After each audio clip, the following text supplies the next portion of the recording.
Hi, I'm Rick Williams. And I'm Cecily Tynan. They've come from the Jim Henson Company to the 6 ABC studios, and now they're coming to the zoo. Tonight, an inside look at Extinction, the wild new puppet experience at the Philadelphia Zoo. See why these creatures are going to have the whole town talking. Then from puppet stages to fresh faces, what's new and waiting to see you at the zoo.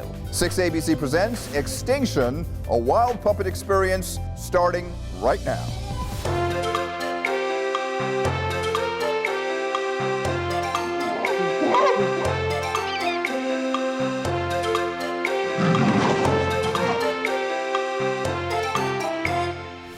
Hi everyone, and welcome to the Philadelphia Zoo. America's first zoo and still #1 in our heart. And if you thought this place was wild already, the fur is really flying now. That's right, there's a whole new cast of characters here, creatures from around the world. And they've come to raise a stink about the threat of extinction. Meet Dee Dee the dodo. Extinct for more than 300 years, she's come back to warn of what can happen if humans don't protect animals that are threatened. And she's recruited some of her endangered friends to spread the word. There's Eagle the eaglet, Phoebe the harlequin frog, Frida the cheetah, Igor the Amur tiger, the Duke Longor, and Leo the golden lion tamarin, all puppets made by the Jim Henson Company. Oh, hello! So nice to meet you. The animals are at echo stages set up around the zoo so kids and adults can meet and greet the puppets up close. I think she was just mesmerized by all of it. She's very much into animals, so she just watched them. Check out my beak. Be careful, though. It's pretty sharp. We're really using these puppets to tell a story of endangered and extinct animals and how everybody can come together, use their own voice, and make a tremendous change in the world. Scratch my ears. Oh, that feels good. The Siberian tiger is losing his forest habitat. The frog is fighting a fungus afflicting her species. The cheetah is overhunted by African farmers, and eagles were almost wiped out in the 1960s by America's use of the pesticide DDT. Kids, don't use DDT. Thanks. At this point in our planet's history, we have more animals and wildlife under the threat of extinction than we've had at any time in the history of our planet. And so it's more important than ever people understand that their everyday actions have consequences for our planet, but they also have consequences for wildlife that share this planet with us. Except for Dee Dee the dodo, all of the animals in the extinction exhibit are live animals at the zoo as well. Anytime that we can kind of bring to life the fact that we have these animals that are here that may soon not be, just like they had Dee Dee the dodo, it just kind of reinforces to me, too, things that we have to do to make sure that they survive for his kids. I'm fragile like you. Well, if you want to rally for the cause, 3 times a day there's the March of the Wild with high-flying animal kites, and everyone is welcome to step right in and join the parade. Well, look who's here. Hi, Dee Dee. Hello, Action Newsman Rick. It's nice to see you. But where's Cecily? Oh, well, you might say that I sent her on a wild goose chase. But don't worry, I am very good on television. I heard, in fact, you are the official spokesbird for the Extinction exhibit. Just call me Dee Dee, the Diva Dodo. Wow, that's quite a mouthful. You are quite the specimen, but we first saw you when you were not quite ready for prime time. Oh, yes, when my friends and I were mere gleams or twinkles in our puppet designer's eyes. The Jim Henson Company's New York workshop is magic in the making, with a dozen puppet designers working to bring foam, fur, felt, and feathers to life. Yeah, so what are you doing there? I'm making eyelids. Eyelids? For you. For me? Oh, I'm getting new eyelids. Amazing. Oh, plastic surgery for the bird. I love it. Raleigh Cruson has been making puppets for 37 years and is the master designer who made Dee Dee. Thank you so much for making me so beautiful. Oh. Not many people get to meet their maker, do they? No, I do. It all starts with a picture of the real-life animal. For someone like Dee Dee, that's tricky, since the last dodo died more than 300 years ago. They have an idea of what they look like, but they don't know color. So I think we've taken a little liberty in making her blue, but... From there, Raleigh builds a foam mock-up and then starts picking her pelts. She's foam base covered with fur. And this is 2 different kinds of fur fabrics. And then what we've used on her beak and her feet is called fleece. The art is in the details. Dee Dee's feet have lifelike knuckles made from wooden balls on wire. And they move around. You can, bend them around. But that's one of the things that we really pride ourselves in. What is going to make this character engaging? What makes it adorable in and of itself, and then what can we stylize to really make it even more so? Coarse feathers become plush fur.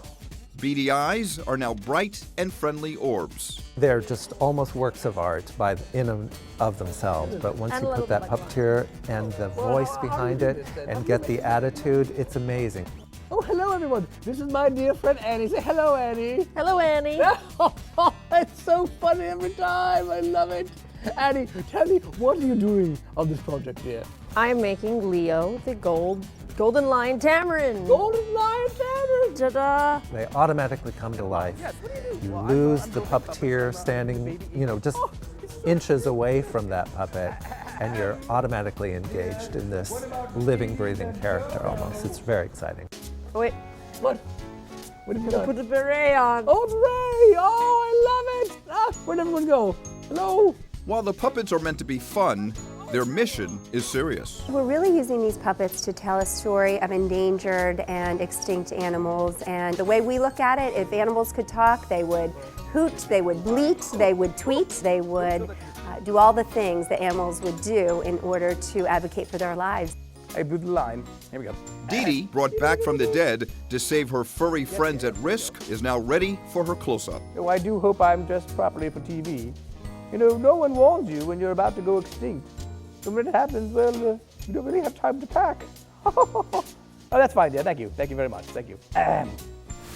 So, Dee Dee, you look great on TV, but speaking of TV people, I'm kind of surprised that Cecily hasn't come back yet. Ah, indeed.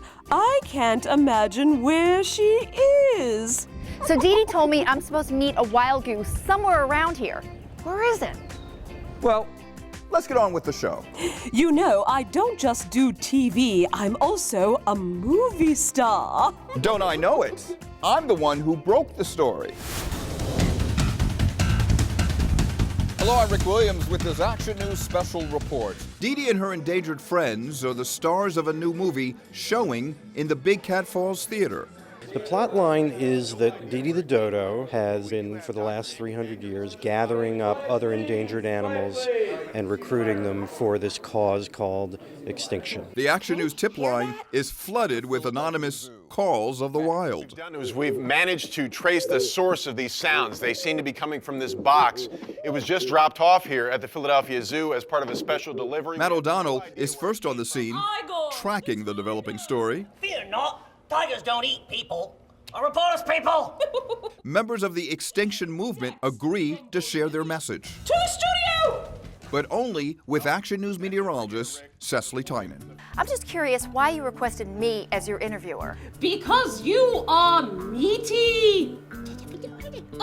Because you are a meteorologist. You understand how global warming affects wildlife. For a full day, the band of merry puppets took over the Action News studios, hooting and howling their plight. So you always talk in rhyme? I'm a prime-time rhyming primate, baby. It's sort of like wrangling live animals.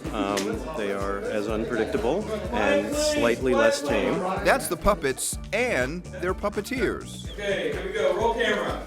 Camera rolling. There's a fine line between puppet and puppeteer, I know, and they start to actually have normal conversations with you through the puppet. You want me over here? You want me over there? And they start, and you start to lose sight of who's real and who's not. With my brains and your opposable thumbs, we can change the world for all of my fellow creatures. It's really a fun way to express yourself as a performer because you can play anything. I've played men's roles and princesses' roles and trash cans and all sorts of different things. A tree is not only a home, but it's a kitchen, a bedroom, a playground, and a salad bar, all rolled into one. I've been a puppeteer for almost 30 years, and I started on Sesame Street and got to work with Jim Henson himself. I'm usually any snuffle-up-a relative that needs be, so I've been Snuffy's mother, his father, his grandmother, his uncle, and his personal trainer, who was Arnold Snuffleupaneger.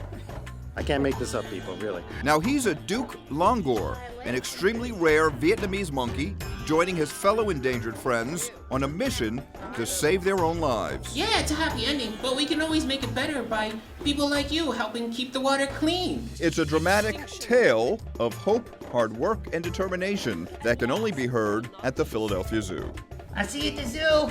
Come on over. We'll have a roaring good time.